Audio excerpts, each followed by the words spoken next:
Hey guys, यह एक motivational video है जो आपको मोटिवेशन के साथ साथ आपकी सोच बदलने पर भी काम करेगी। एक बार की बात है, एक छोटे शहर में गौरव नाम का एक युवक रहता था जो बड़ा ही आलसी था और अपने कामों को हमेशा टालते रहता था, जिस कारण से वह अपने दोस्तों से हमेशा पीछे रहता था। उसके माँ बाप उसे हमेशा समझाते थे कि समय के मूल्य को समझो, जो समय अभी तुम गवा रहे हो वो कभी नहीं आएगा।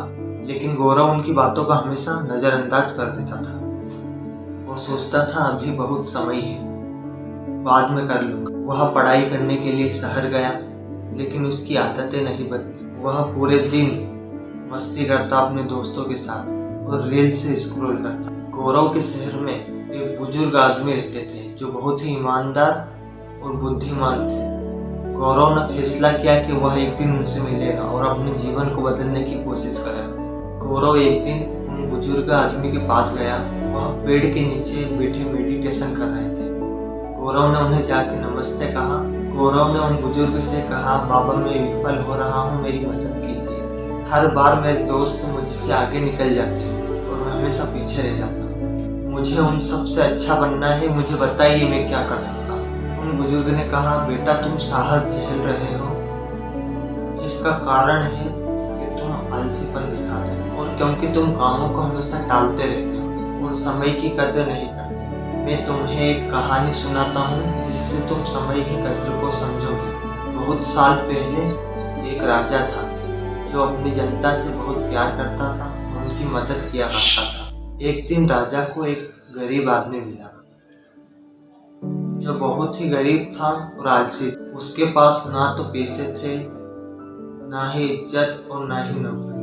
वह अपनी गलतियों को हमेशा दूसरों पर थोपता था।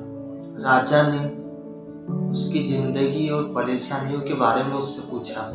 उसने कहा, पता नहीं लोग मेरे बारे में ऐसा क्यों कहते हैं कि मैं कुछ नहीं कर सकता। जब भी मैं किसी नौकरी की तलाश में जाता हूँ, सब मुझे मना कर देते हैं। यह सुनकर राजा को बहुत बुरा लगा। उसने कहा, चलो एक सौदा करते हैं। सूर्य अस्त होने से पहले तुम मेरे राज दरबार में आना और जितना चाहे सोना या चांदी तुम ले जा सकते हो। वह आदमी बहुत खुश हुआ और राजा का धन्यवाद करने लगा।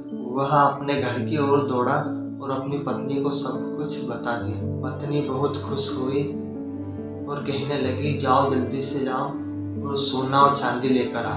गौरव ने कहा, मैं अभी भूखा हूँ, मैं पहले खाना खाऊंगा फिर जाऊंगा। उसकी पत्नी ने जल्दी से खाना बनाकर उसे खाना परोसा। उसने खाना धीरे धीरे खाया और सोचने लगा कि अभी तो बहुत समय है, आराम से चला जाऊंगा। उसने सोचा कि मैं थोड़ी देर सो लेता हूँ, कुछ देर बाद चला जाऊंगा। उसने सोचा था कि वह कुछ देर ही सोएगा, लेकिन वह 2 घंटे तक सो गया।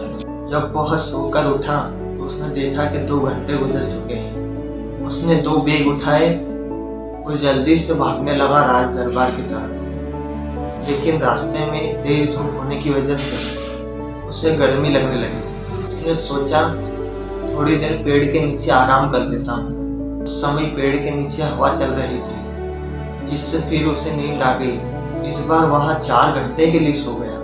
जब वह सोकर उठा उसने देखा कि शाम होने वाली है। वह जल्दी से राज दरबार की ओर भागा, लेकिन जब वह राज दरबार पहुंचा तो सूरज ढल चुका था और राज दरबार का गेट बंद हो चुका था। गौरव बहुत दुखी हुआ क्योंकि उसने अमीर बनने का एक अच्छा मौका गवा दिया था, क्योंकि उसने समय के मूल्य को नहीं समझा। बुजुर्ग आदमी ने कहानी को खत्म किया और गौरव की तरफ देखा। गौरव के पास कोई शब्द नहीं थे, वो बहुत ही शर्मिंदगी महसूस कर रहा था। उसने बुजुर्गों को धन्यवाद किया और घर लौट गया। उसे समझ आ गया था कि समय बहुत कीमती है, उसे बर्बाद नहीं करना चाहिए। उसी दिन से गौरव ने अपने लक्ष्यों पर कार्य करना शुरू कर दिया।